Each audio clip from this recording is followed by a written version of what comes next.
I always told my guys, I'm not interested in you playing college ball. Mm-hmm. I want you to get an education so that you can better yourself and better yourself for life.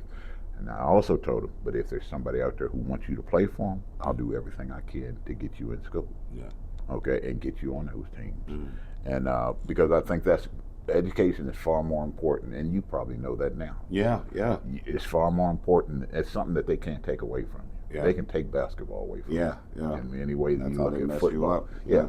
And they make you think that this is all good, Mm-hmm. and then all of a sudden, boom, they snatch it. But that piece of paper that you get when you walk across that stage, they can't take that from you. Yeah. They could not take it from you, and that's it. But it hurt. It hurt when I've had. Now they ask the question that even when I was the assistant coach here, Mm-hmm. I had kids who just walked away from great opportunities, and it's just or better opportunities, and it failed. It failed. But we'll see what happens. Yeah. It hurts.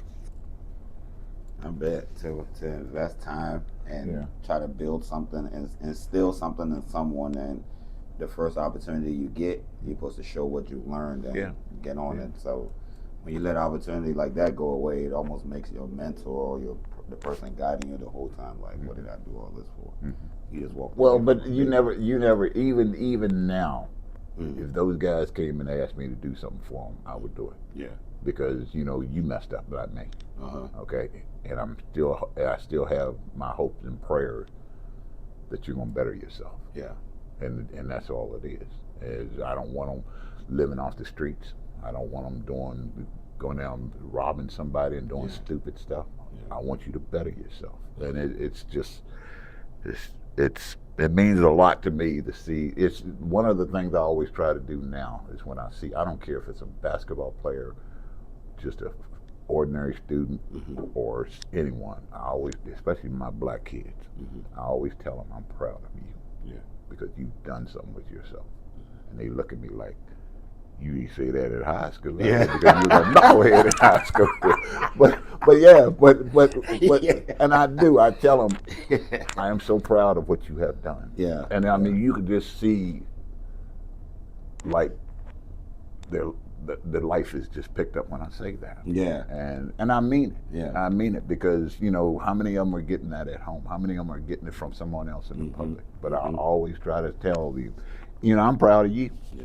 You don't even know me. Yeah. Why? Because you seem like a positive person in this community, Thank and you. that's what we need. Yeah. Okay. Thank And there's some people. I always tell people when I stop talking to you, then you got a problem.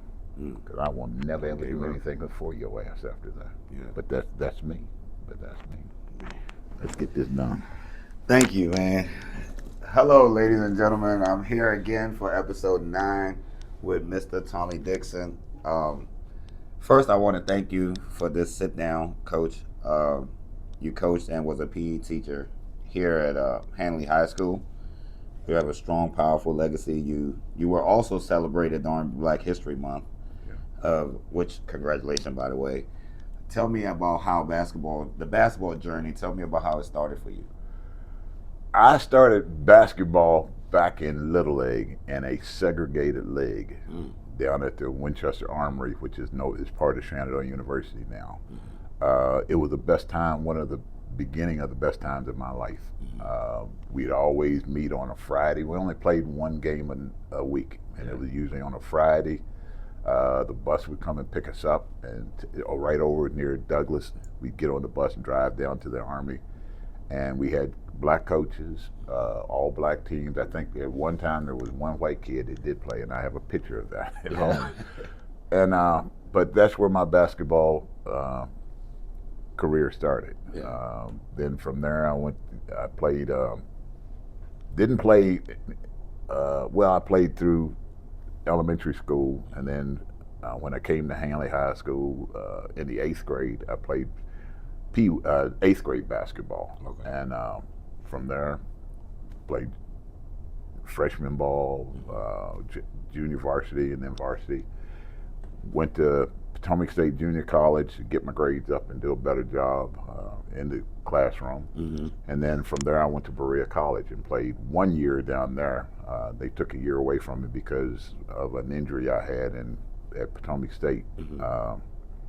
And finally, they came back and said I was eligible, but it was too late for me to get back started. Yeah. Whatever. But basketball has been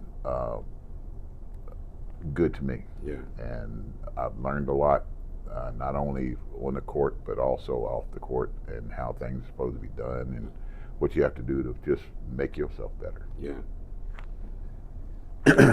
You were the first black head coach here at Handley High School. You led your team to 6 state tournaments and over 400 wins. In 2001, you were inducted to Handley's Maddox Hall of Fame. In 2006, 2016, this one is what got me the most because it's a dream come true. In 2016, Coach Tommy Dixon basketball court was named after you. How do you feel about all these accomplishments now that you look back on it? People who know me, they know that I don't put a whole lot into my selfish things where I want to do this and I want to do that. Mm-hmm. I'm just happy that I was able to work with kids, young people, work with this community, and just develop something that, a lot of people say you're a legend, your legacy, and this and that. I did it because that's what I wanted to do. Yeah. And it wasn't all that important for me to have the court named after me. Mm-hmm. To have always people coming up to me and saying, "Oh, you're a legend, you're this and you're that." I don't want that, because I didn't do this for selfish reasons. Mm-hmm. I did this because hopefully I was able to help kids get better, help the community grow, and just do the things we had to do to be a positive, do something positive for this community. Yeah. That's great, man. To me, I think that's being that I'm all play. My mind is not on coaching side. Having a basketball court named after you is big, but to you, it's more than basketball. It is, which is great. Yeah. Your players, some of your former players, Chad Moore, L.A. Anderson, Talon, J.J. Dorsey, Johnny Gilkerson, Marcel Long, Tyrus Thomas. Tyrus Thomas. He's in charge of the Winchester program. I'm proud of him. Pete Warren, Chris Hurd, John Thompson, Ryan Hicks, Charles Washington, Lane Campbell, Wayne Rush, Adam Dutton, Chris Tucker, Cameron Jackson, Tony, and Denzel Cartwright. Yeah.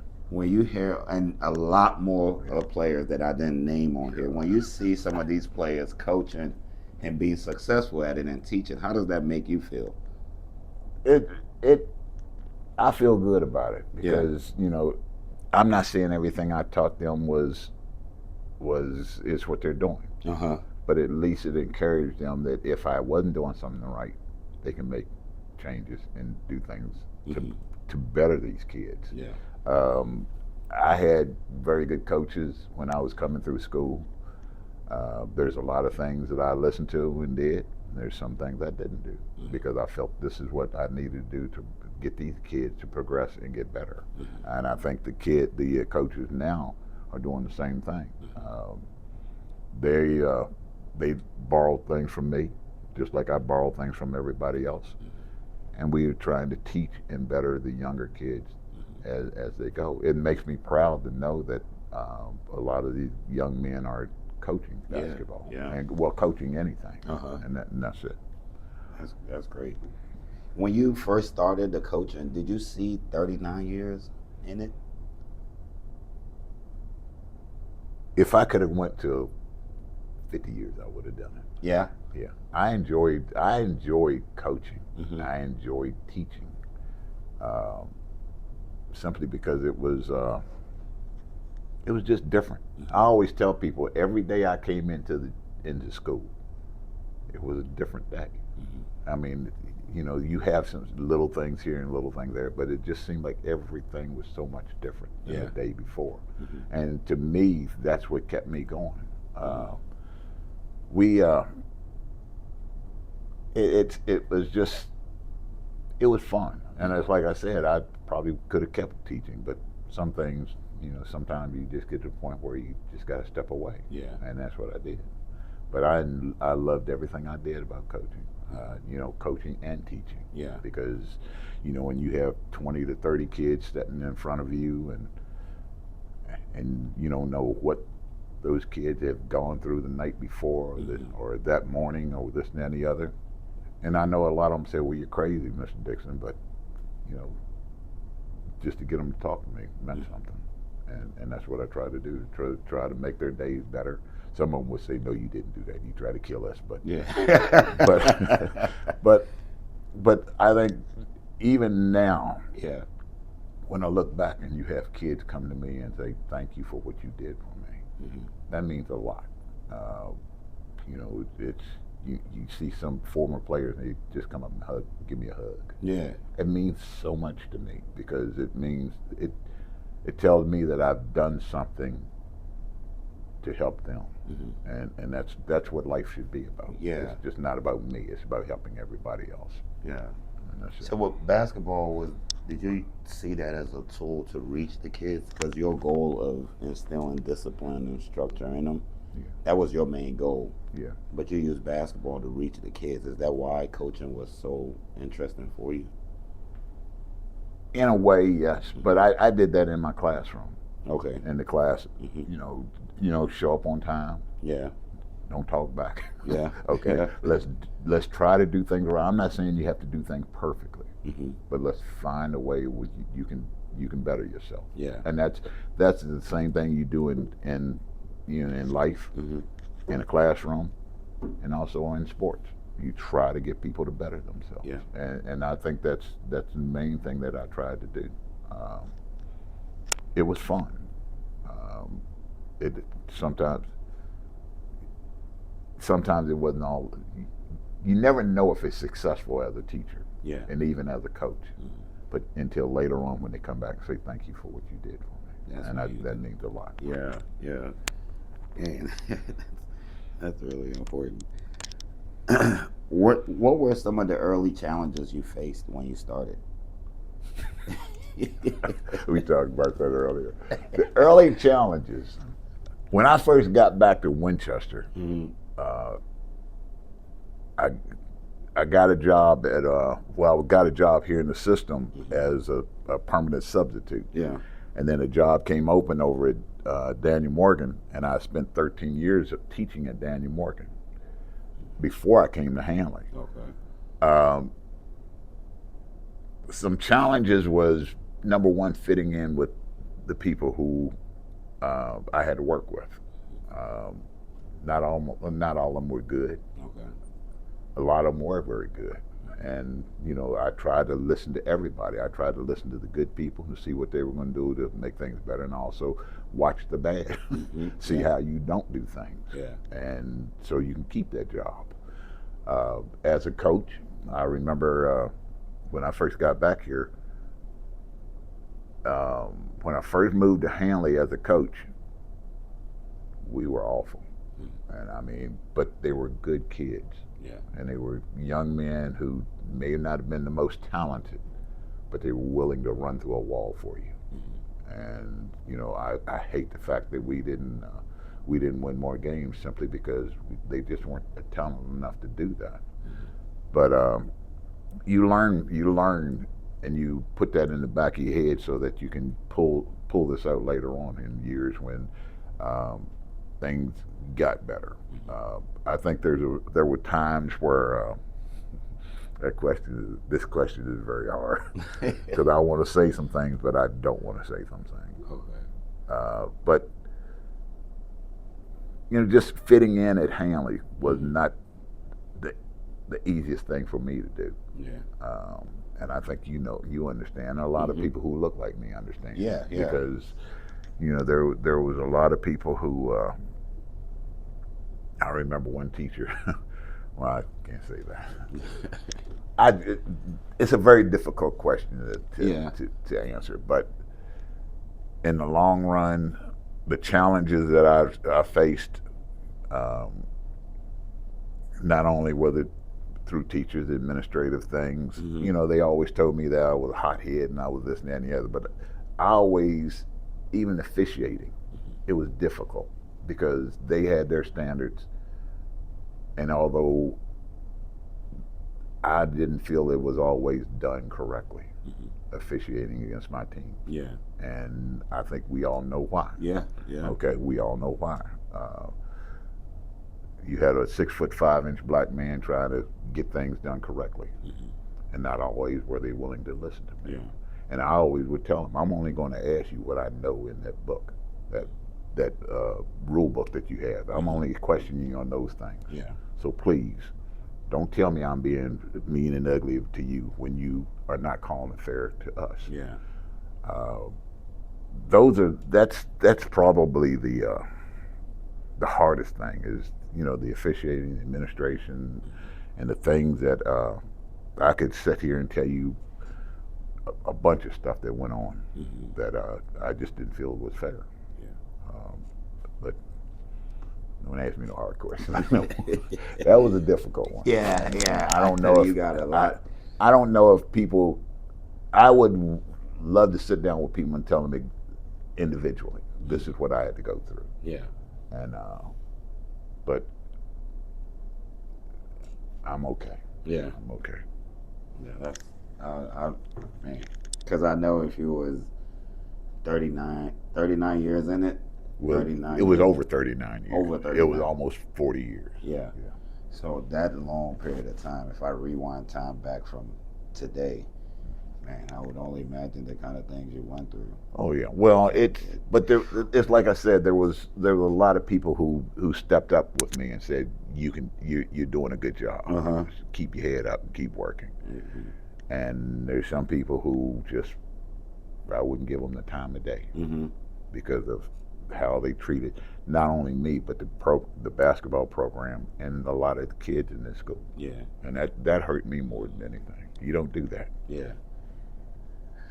What for the long years that you've coached, if you could remember one mistake you made as a coach, which one would that be? One mistake. Yeah. And it still haunts you to the day.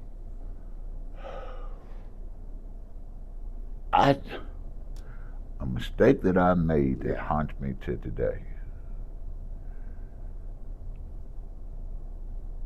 I'm not saying I'm perfect. Yeah, I know. I just know because the years of work you got, you must have a few of them. But someone else probably could tell me but I can't think of anything. Yeah. Because, you know, it's like I've told you before, I try to do everything correctly. I tried to do everything for the good of the kids who I was working with, whether it was in the classroom or on the basketball court or out in the community. Somebody will probably come back and once they see this, I can tell you about 10 of them. But to me, I just can't think of anything. Yeah. And I'm not saying I'm like I said, I'm not perfect, but I didn't dwell on the things that I always did wrong. I try to learn from them. Yeah. And try to better myself and better everybody around me. That's a tough one. That's a good question. I'll be thinking about that all the rest of my life. I swear to goodness.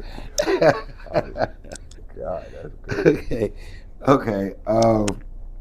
What do you see, like when you watch your team, well, your former team, when you watch them complete the mission like they did a couple weeks ago, a couple weeks ago, how does that make you feel?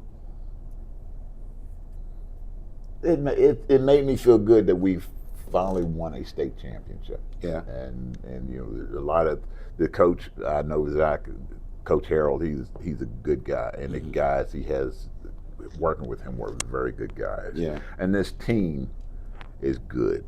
I mean, they were one of the most polite teams that I've ever seen. They were focused on what they had to do. And you know, they didn't. There's some differences. You know, I remember one year we got about 11 kids off the football field to start a season about a week later. It's hard to do. Yeah. It's hard to do because it's completely different physical conditioning. They're tired after a long football season. There's a lot of things that go on that these kids didn't have to do. I know some of them went out for football this year for the first time. And some of them said they wish we had a win.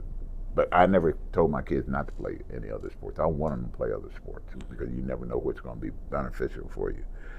But I'm happy that, you know, we were part of leading up to this, and the kids I had coaching and all, they were part of leading up to this, and I think we all can be proud that Handley has finally won a state championship.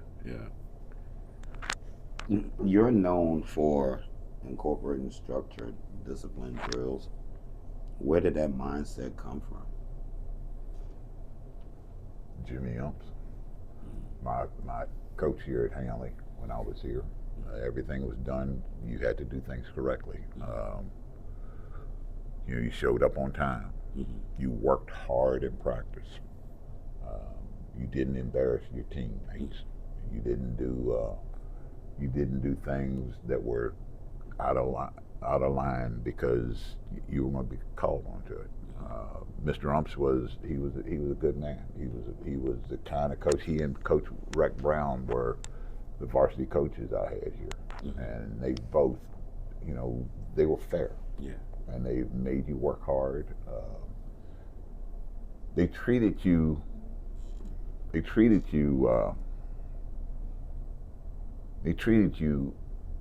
fairly, and that's all any kid should be asked when they're playing on the team. Treat me the way you're going to treat. The best player is no better than the worst player when you look at it.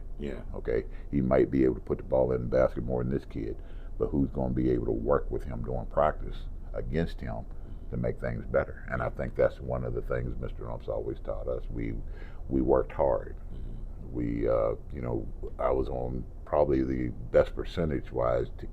We were 21-2 one year. We lost to the state champions twice, and it was just the lessons that I learned from him. Him, Ron Rice, who was my football coach, Don Welch was a track coach. They are all a big part of who I am right now because they taught me to, you know, basketball is more than just running up and down a court. Or football was more than just running up and down the field. Track was more than just running around the track or jumping. You have to do things right.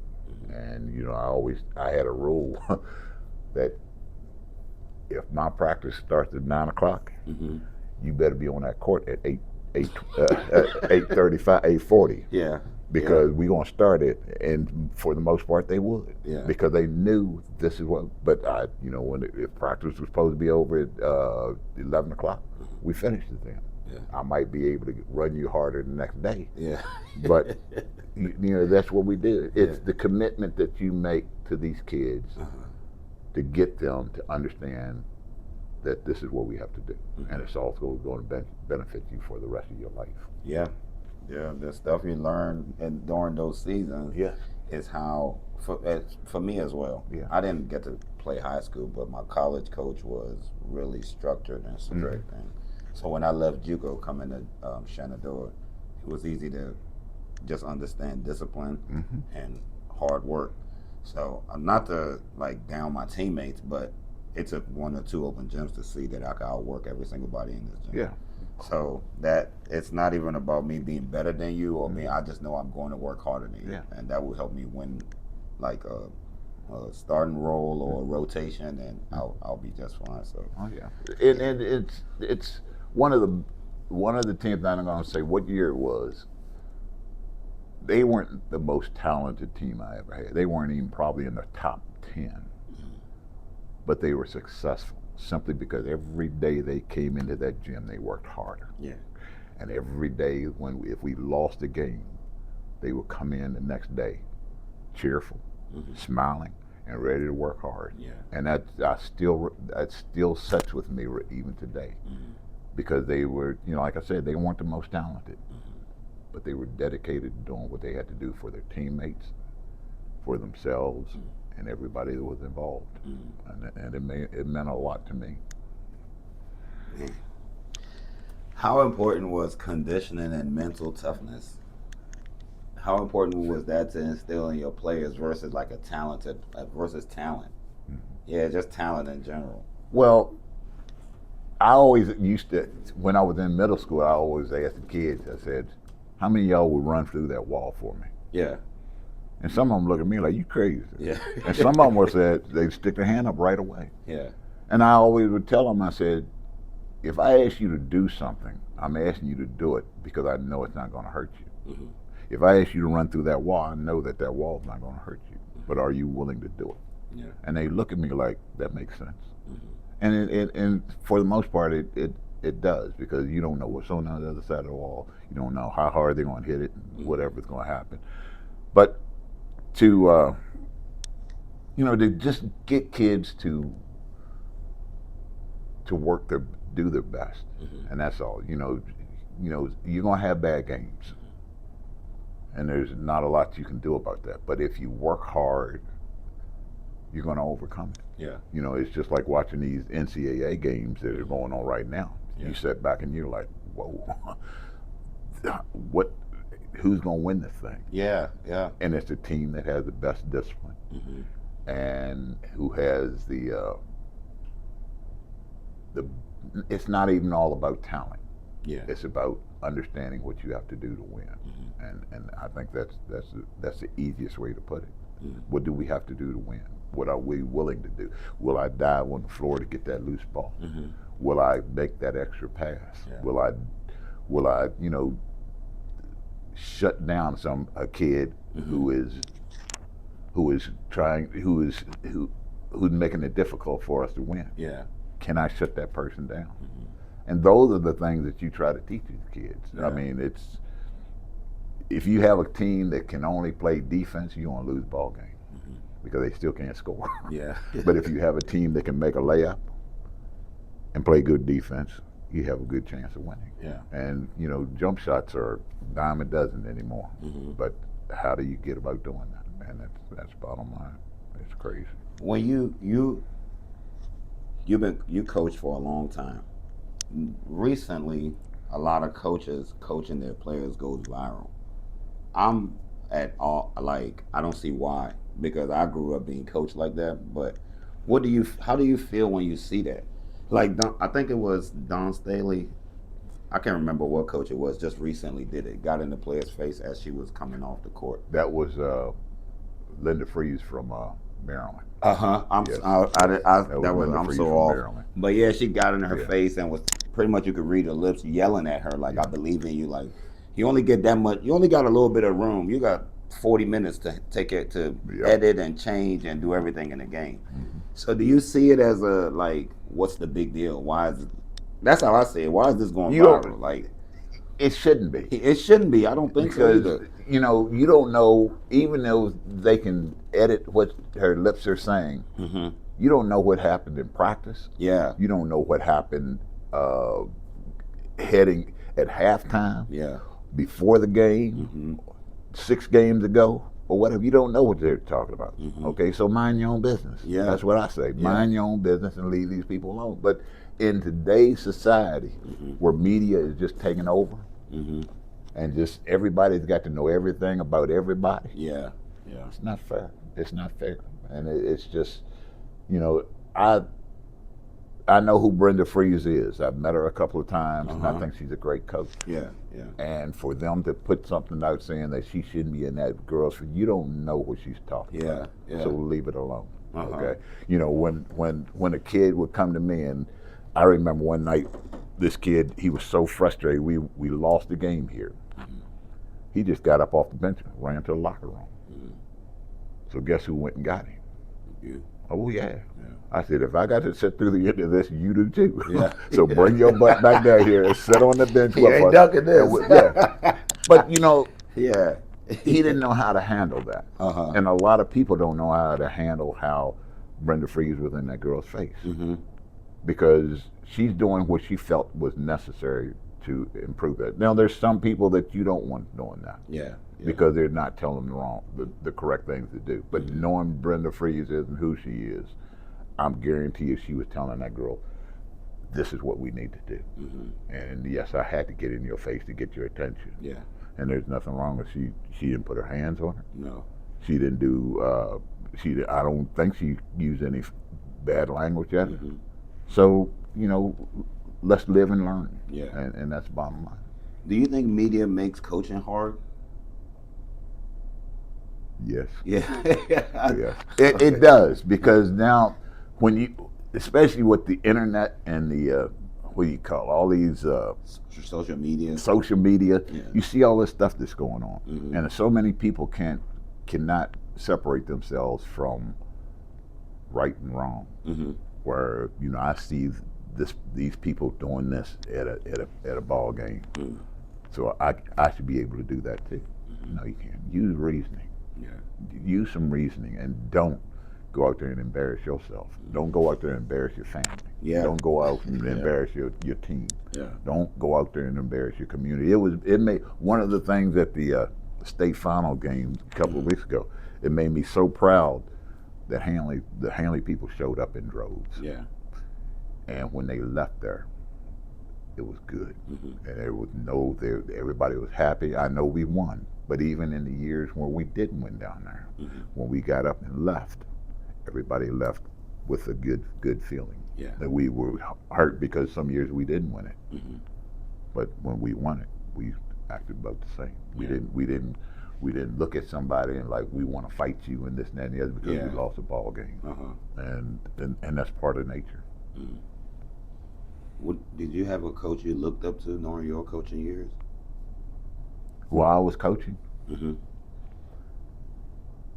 several. Because you, Yes, like from several. just talking to you today, you come off as like a John Thompson kind of mindset of coaching. Like, I'm not taking no BS. Well, I didn't take no stuff off. Yeah, I nobody. could tell. I could tell. Because I was there for those kids, and my job, I always tell my kids, you play ball and I'll handle everything else. Yeah. But right now there's probably, and I'll probably get this wrong, 3 coaches that meant the world to me. One was Scott Douglas from Loudoun Valley High School, who basically was like a dear friend. Yeah. I mean, he was an excellent coach. His kids were always well coached. They did the things they had to do, and he was an excellent person beyond the basketball court.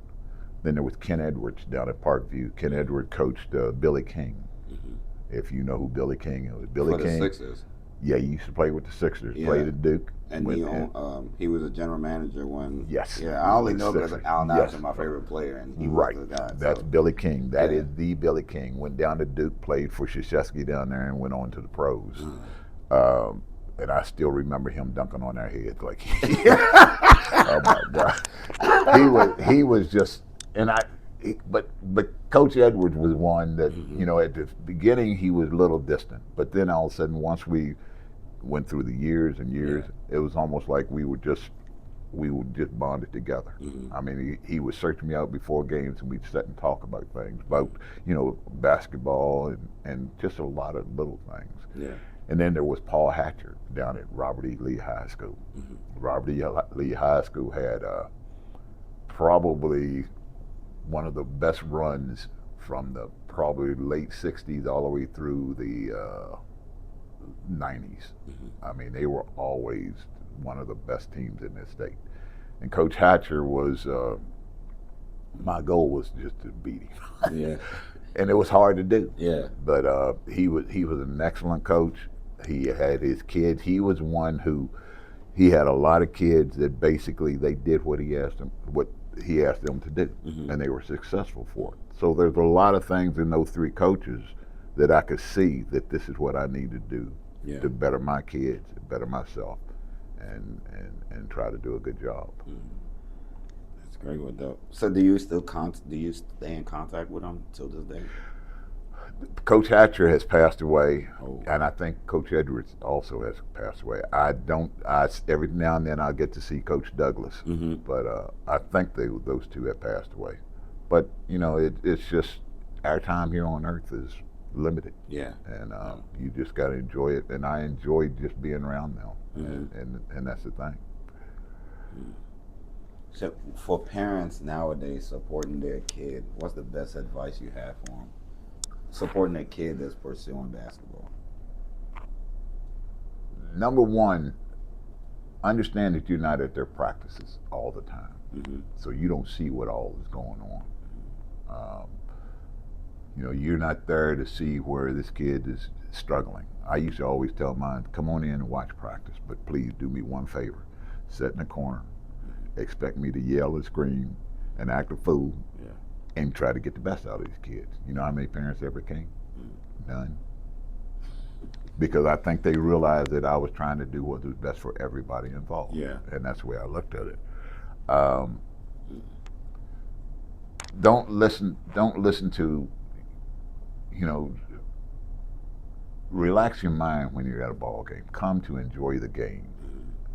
Don't expect everything to go right, because it doesn't. That's life in general. When you go on your job, does everything go right?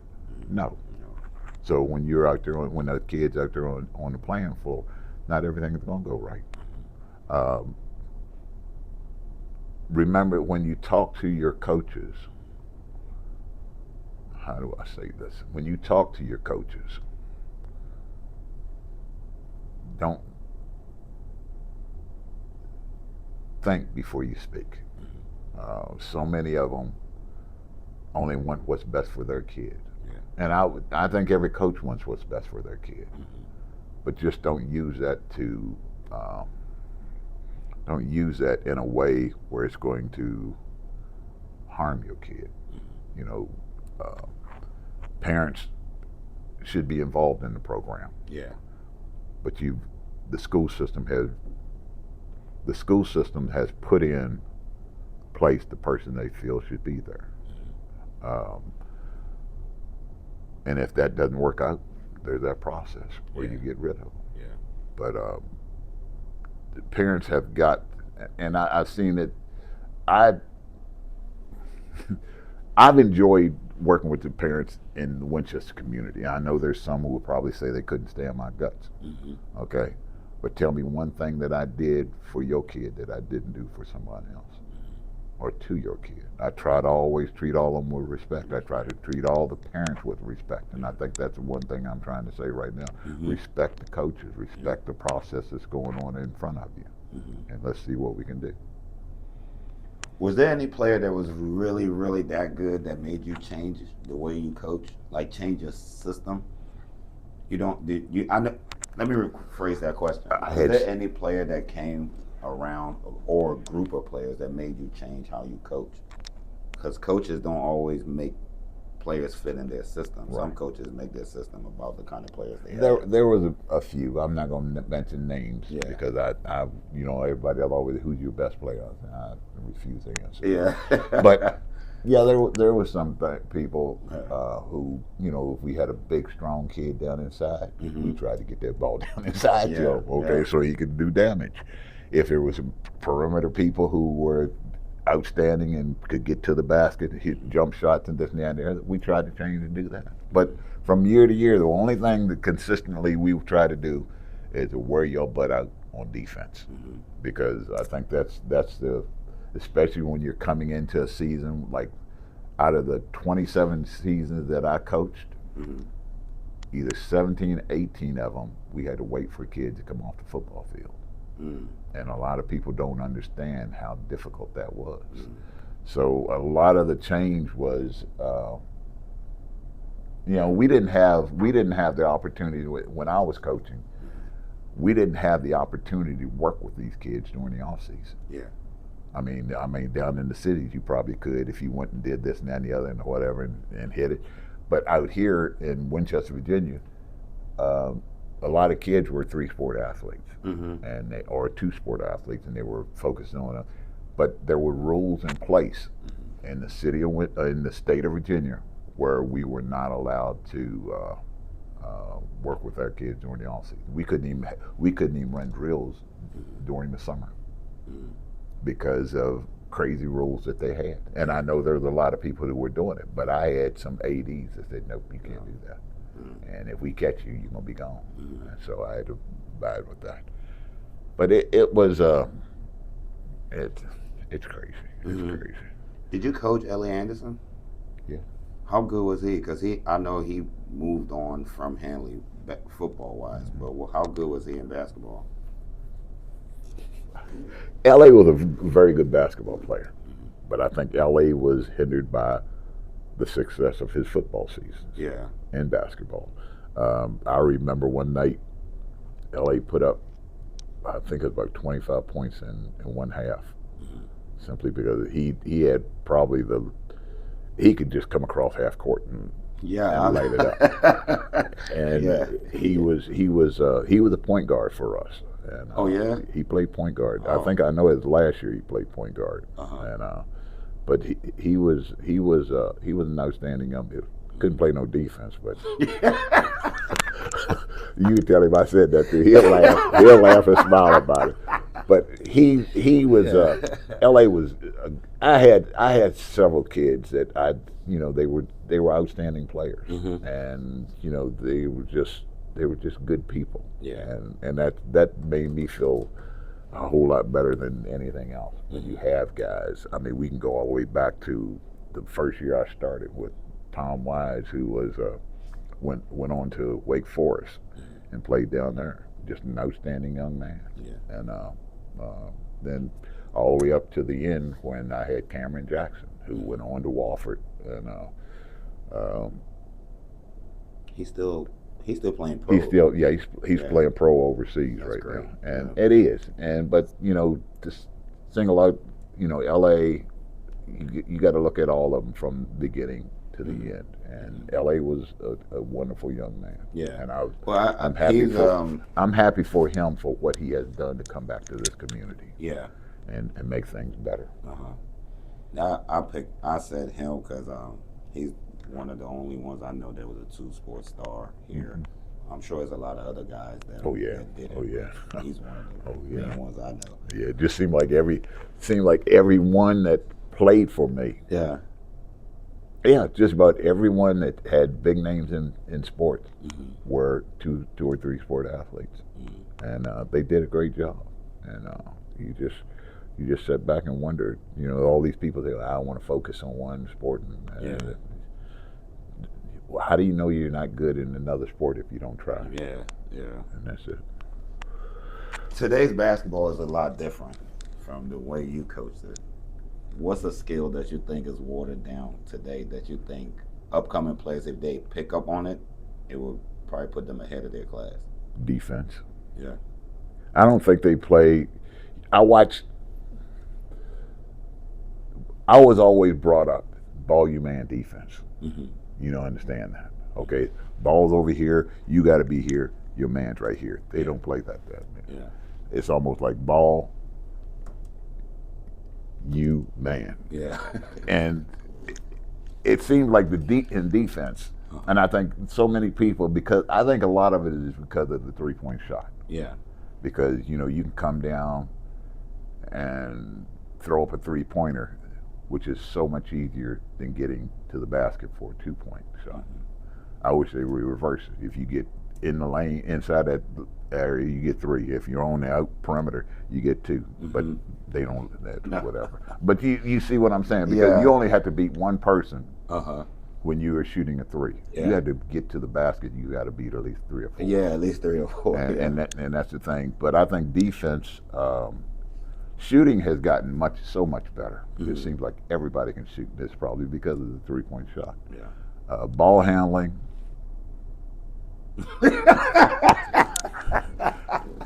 If they weren't allowed to cheat, it would be. You understand? If they were, come on now. Yeah, I mean, No, I when know the exactly ball pauses in your hand and you take 5 and 6 and 7 steps. Come on now, wait a minute. Yeah. Come on now. But it's just every skill can be broken down, and you can get better at it. Yeah. And I admire these people who can do all of them well.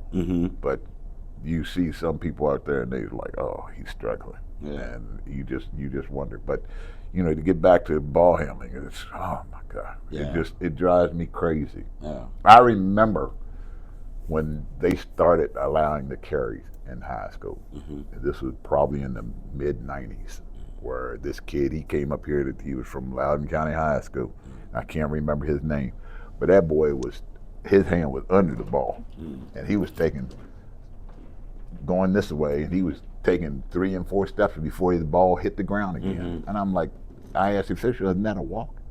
Isn't that a carry? He said, no, coach, that's a dribble. I said, okay, tell me about it. Yeah. But it's just unfair. And when you can use something to your advantage to cheat, Yeah. that's not fair. No, and That's I not think fair. a lot of players, like, I use the example when I'm playing because I play one-on-one with Mike Brown a lot. Or I like to guard him in 5-on-5, and I get mad at him certain times because I'm like, you're too quick. You can shoot, Yeah. and you can handle the ball. If I give you 3 steps instead of 2, I would never be able to guard you because you're already quick enough. Yep. If I let you dribble the ball like this and take 3, 4, 5 step backs Yep. before you shoot, you're going to beat me and beat up on me all game long because you have an unfair advantage. You get an extra step. You Yep. get to hold the ball under your arm a little longer. Your step backs is 4 steps. You're Yep. bound to create space at some point. Yeah. So the rule changes. Tell me where all that is written in the rules that you can do those things. It's not. can't. It Yeah. can't. And that's what gets me. If you're going to change the rules, change the rules. But if you're not going to do it, call it. Yeah. And that's not fair. Make people, what you just said tells me that I'm not the only person that sees how people are cheating in this game. Yeah. And it's not fair. It's not fair to people who don't know the game because they think, oh, that was a great move. No, Yeah. it wasn't. That was a walk. Yeah. Okay, that's cheating, and that's just like the game the other night I was watching where guy tips the ball in, but if you slowed it down and looked at it, he shoves this kid all the way under the basket, and he goes up and tips it in. He fouled the guy. He makes it a basket, but they always say the officials shouldn't be able to dictate what the officials should call it like they see it, not as everybody wants them to see it, and that's what it is. Because even the refs now have adapted to the carrying and the traveling. Yep. And as a parent, you sit on the side and if you're watching the game because If it benefits you, you don't say anything. yeah, But if it doesn't benefit Then you, you- up in arms, you ready to kill somebody. Yeah, and that's not fair. That's I not don't fair. think so either. Yeah. It just Call it the same way Uh-huh. for everybody, and that's what you look at a lot of officials now, and they always get upset with you because they want to be treated with respect. Now, I want them to be treated with respect, but you have to earn that respect by doing things and calling things right. And so many of them don't do that. I know it's so hard for some of the refs too because going into a game, they've probably heard about a certain player. They probably know the star players. It's probably difficult for them. So if that's their favorite, the calls ain't going to be even, man. No, you're right. But and I'll tell you this, and people probably say, "Well, you're not telling the truth." I've had officials come to me and tell me that we have been warned about you Wow. before the game started. Yeah. And I was like, "What did they say?" And they said, "Well, I was like, "Okay, that's no problem." And when you have officials come and tell you that, and they're telling all the officials that this is who Tom Dixon is, that's already set a bad taste for that person. Even if I'm having a great game or whatever, they're looking for me to do something wrong, and as opposed to looking to officiate a basketball game. Yeah. Is that fair? No. No, it's not fair, and that's putting one team at a disadvantage right from the start, and it's just not fair. It's not fair to, I enjoy good officials, and there's some who I love seeing come into the gym because I knew we were going to have a good game for both teams. Yeah. And that's all I've ever asked. I never wanted someone to favor me. Yeah. I never wanted someone to, you know, just come out there and look at me like I'm trying to cause a problem. No, I want my kids to be treated just like every kid, and my team being treated just like the other team is. Call it fair, and that's all I've ever asked. And for the most part, a lot of them do that. Yeah. But there's some. It can get ugly. Yeah. The ones that gave you unfair games, how much did that affect how much did that affect your focus? It probably more than I should have, because you know I got a hot head, and when I got upset, usually I wouldn't let it bother me until we knew we were so far ahead we were gonna win, or we were so far behind we want to lose. It's just like I told you about that guy kicking that chair up in the bleachers. Yeah. And then I slapped my chair and sat down, and I get a tech called on me. Is that fair? Nah. No.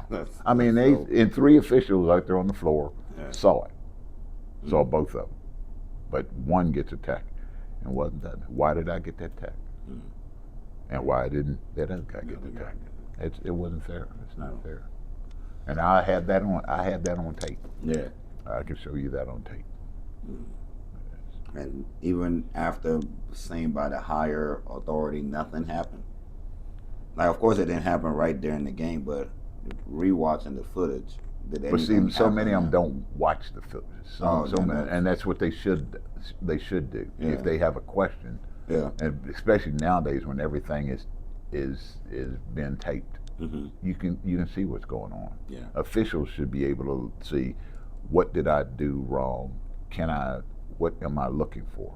Watch tapes, okay, to see whether I'm doing things right or whether I'm doing things wrong. If I'm doing things wrong, I can improve by watching this tape. If I'm doing things correctly, I can improve by continuing to watch and see what I'm doing right. Yeah. And that's it. I mean, as a coach, one of the things I remember, I saw myself when I was first starting, and I was, quote, a little bit out of control, and I saw that by watching tapes, and then I said, well, I need to stop, and I need to calm down.